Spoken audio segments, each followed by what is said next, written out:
I don't know about you, but I love the Olympics. I think it's so fun learning about new sports, new cultures, new athletes.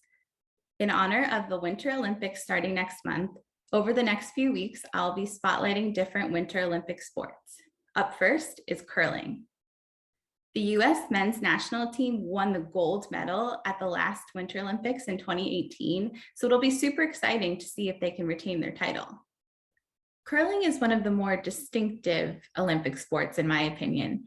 It's pretty hard to confuse it with anything else. After all, what other sport has brooms and stones?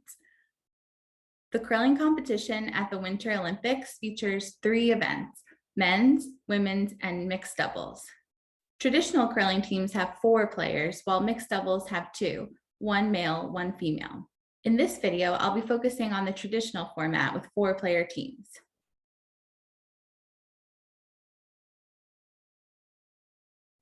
To give you some context, curling is kind of like giant shuffleboard played on ice, combined with bowling.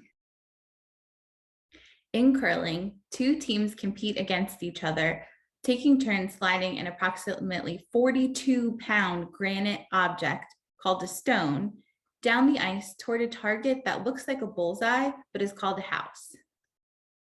The center of the house is called a button. Stones have to be touching the painted rings to be eligible to score. The goal is to get your stones closest to the middle. Whichever team has the stone closest to the button after they're all thrown gets a point, and another point for every stone closer than any of their opponents. Each team's stones are a different color, so it's easy to tell which is which. After a player throws his stone, his teammates are allowed to sweep this ice in front of it to reduce friction, increase the distance, and keep it on course. That's where the brooms come in. They can only sweep stones that are in motion, called running stones, and must be careful to avoid hitting any other stones while they're sweeping. Generally, you'll see 2 players following the stone that's been thrown down the ice and sweeping in front of it when necessary, and 1 player that's already at the other end, kind of calling the shots. Fun fact, in addition to sweeping in front of the stone that's just been thrown, players can also sweep stones that have been set in motion by the thrown stone. So if your stone hits one of the opponents, your team can sweep in front of theirs to try to lure it off the house. There's a ton of skill and strategy involved in curling, and at its core, there are 2 basic shots: the draw and the takeout. When you're trying to get your stone to stop on its own and land on the house, that's called a draw shot. A takeout shot is when you throw it harder with the intention of hitting another stone and knocking it out of scoring contention. The game is divided into 10 ends, which are kind of like innings in baseball. The team with the highest score after 10 ends wins.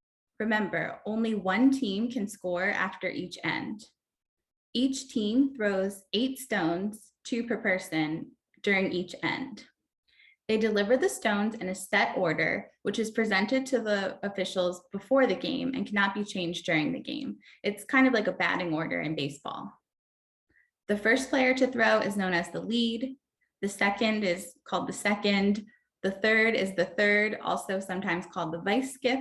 And the 4th player is the skip, who's kind of like the leader or the captain of the team.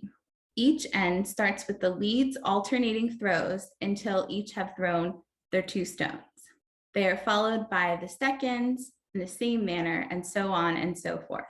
The maximum score for any given end is 8 because each team throws 8 stones during each end.